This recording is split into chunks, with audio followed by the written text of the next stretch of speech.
نحمدہ ونصلی علی رسولہ الکریم اما بعد۔ سرفروشی کی تمنا اب ہمارے دل میں ہے، دیکھتا ہے زور کتنا بازوئے قاتل میں ہے۔ محترم اساتذہ کرام اور میرے عزیز ساتھیوں، آج میں جنگ آزادی کے موضوع پر آپ کے سامنے ایک مختصر تقریر پیش کرنا چاہتا ہوں۔ بر صغیر میں انگریزوں کی حکومت بہت ظالم تھی۔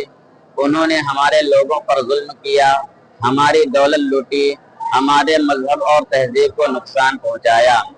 ان سب مظالم کے خلاف سن 1857 میں پہلی بار ہندوستان کے لوگوں نے مل کر بغاوت کی۔ یہ جنگ آزادی کہلاتی ہے۔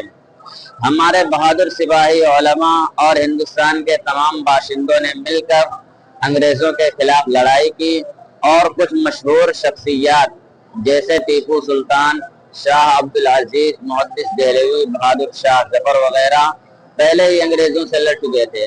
اگرچہ ہم یہ جنگ ہار گئے، لیکن اس نے بعد کے لوگوں میں آزادی کی روح پھونک دی، اور آزادی کی چنگاری جو ان کے دلوں میں تھی اسے شعلہ جوالہ بنا دیا۔ بالآخر بے شمار قربانیاں دینے کے بعد ہمارا ملک ہندوستان 15 اگست 1947 کو انگریزوں کی غلامی سے آزاد ہوا، اور انگریزوں کو ہندوستان چھوڑ کر جانا پڑا۔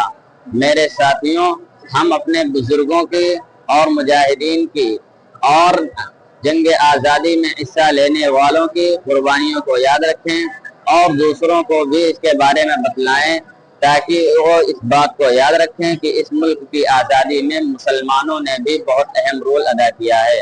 میں اس شعر کے ساتھ اپنی تقریر ختم کرتا ہوں۔ جب گلستاں کو پھونکی ضرورت پڑی، سب سے پہلے ہی گردن ہماری کٹی۔ اب یہ کہتے ہیں ہم سے کہ اہل چمن، یہ چمن ہے ہمارا تمہارا نہیں۔ وما علینا الا البلاغ المبین۔